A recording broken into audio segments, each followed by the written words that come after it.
Hello అందరికీ నమస్కారం. ఈ వీడియోలో మీకు ఆవు ఈనిన తర్వాత ఏమేమి క్రమాలన్నీ పాటించాలి అనేది ఈ వీడియోలో మీకోసం తీసుకొచ్చాను. ఈ వీడియో ఎండ్ వరకు చూడండి తెలుస్తుంది.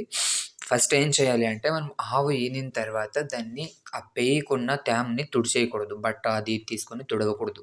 ఎందుకంటే ప్రేమ తగ్గిపోతుంది అని చెప్తారు. ఇంకోటేమంటే ఆవు అలా నాకడం వల్ల ఆవుకి పాల ఉత్పత్తి ఎక్కువొస్తుంది అనేది ఒక మాట కూడా ఉందండి.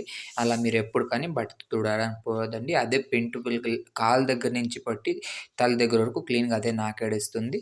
అండ్ డ్రై చేసేస్తుంది. మీరెప్పటికి గాని అలాంటి పని చేయకపోవద్దండి. ఇంకోటేమంటే ఆవు ఈనిన తర్వాత ఒక హాఫ్ అన్ అవర్ లేదా 1 అవర్‌కి పుట్టే దూడ లేదా పెయ్య అంటారు మీ భాషలో అది లేచి నిలబడుతుంది. మీరేం వర్రీ కాకండి. ఫస్ట్ గానే ట్రై చేయకండి. అది పడినా కూడా ఏం టెన్షన్ తీసుకోకండి. అది అలాగే ఉంటుంది.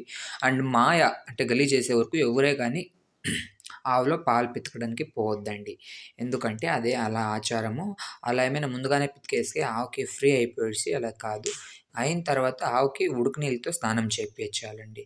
ఈ ఉడుకు నీళ్ళతో ఆవుకి స్నానం చేపిచ్చాము. కానీ మీకు అది వీడియోలో చూపించలేదు.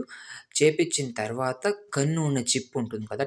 టెంకాయ చిప్పు ఉంటుంది కదా! దాన్ని అగ్గిలో కాల్చి నల్లగా అయిన తర్వాత దాన్ని ఆవు మెడకు కట్టాలండి. ఎందుకంటే ఆవుకి పొదుగు కొంచెం పెద్దగుంటుంది. దిష్టి అయితుంది. దిష్టి కాకుండా కట్టాలండి. అప్పుడు గానీ ఆవుకి ఏమి నెగెటివ్ ఎనర్జీస్ అనేది కూడా ఉండలేదు. ఇంకోటేమంటే పచ్చి మేత ఎయకూడదు. ఏమి కుడితి పెట్టకూడదు. ఎందుకంటే పాలు తగ్గే వరకు ఆవుకేం కుడితి పెట్టకూడదు. వేరే ఏమైనా ఇయొచ్చు మీ